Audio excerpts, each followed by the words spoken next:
Hi, everybody. I'm AJ Hawkins, and today I'll be discussing a nonfiction book that resonated with me so strongly that it led me to connect with several of my favorite reads, books that aligned with my values and interests. I used AI to assist me in preparing this presentation. The book is called Working with AI, and it's written by Thomas H. Davenport and Stephen M. Miller. One of the strengths of this book is how it argues for a more balanced approach to work and life. It suggests that simpler, repetitive tasks could be handled by augmented technology, freeing individuals to focus their time and energy on more meaningful and high quality work. Why this topic matters in our job. We put most of our effort into the everyday grind. Many people see the AI as a threat because it challenges their way of life and they fear it will make their roles less valuable. But AI will help keep us uh, with our goals and decisions aligned. We are often the ones holding ourselves back. AI can act as a mirror, helping us to see how we can live more fulfilling lives. And of course, it can bring powerful solutions to the workplace because workplaces thrive on human connection. AI can support faster, more informed decisions, extending far beyond technical choices, such as deciding which third party to contact or using Google Translate when a person isn't available. AI can also enhance physical tasks and strengthen how we provide emotional support. It's a tool that can amplify what we do best, allowing us to focus our time and energy where it matters most. So, the Pygmalion effect. This woman is Eliza Doolittle.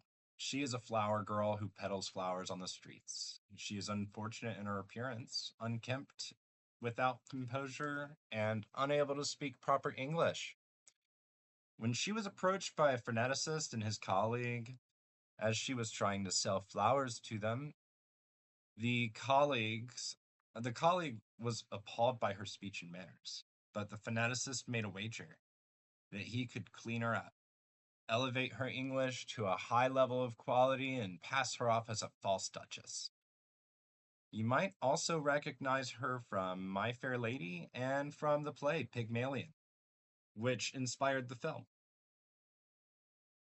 Today's problem, right now, as we transition in the new age of AI, workers are facing harsh realities, especially the uncertainty of whether their jobs are at risk. Low wage workers, in particular, often remain invisible within these shifts. But technology also holds the potential to elevate these workers, helping them gain greater independence and autonomy while still supporting the value of human centered works. We have a choice in how we design AI. This design must honor the human effort, not just in the tasks completed today, but in how we prepare people for the work of tomorrow. Students and future workers need better alignment between their education and the real demands of an AI-driven workplace. Some of the some of this requires redirecting where we are focusing our energy, small shifts in input that can lead to greater output and opportunity down the line. Books like The Little Book of Talent remind us that growth requires both practice and support. And the five choices shows how clarity and energy management empower individuals to make the most of their time and potential. At the heart of all this, people must be empowered within their work environment. And AI should be designed to help, not hinder that process. We should be talking about how working with AI connects with the same themes we see in Pygmalion and My Fair Lady, as well as The Road Less Traveled. These are stories about transformation, discipline, and growth.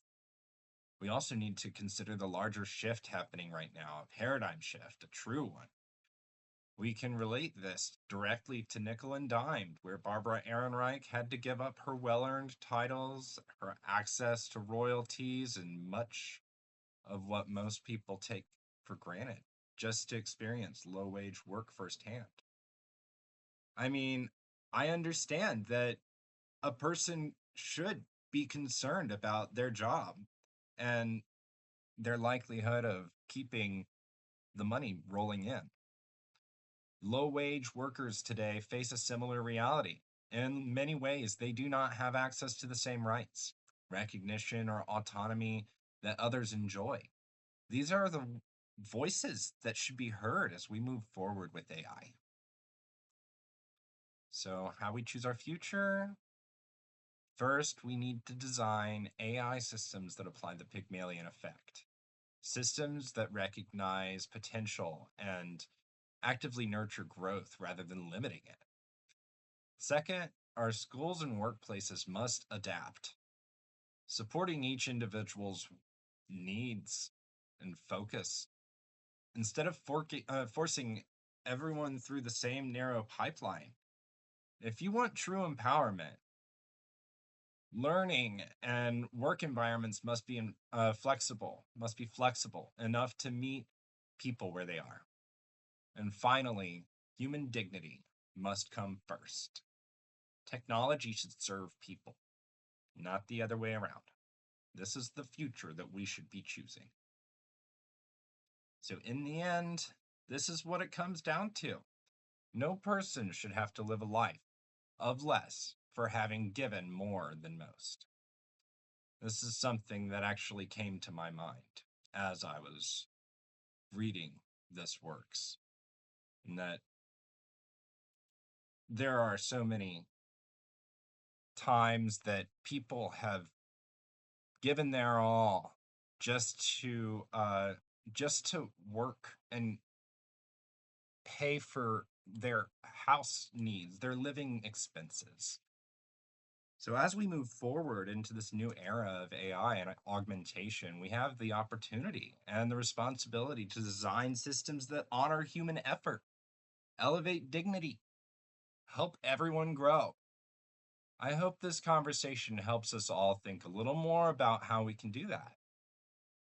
Thank you so much for your time. And are there any questions? If there are, please send them my way.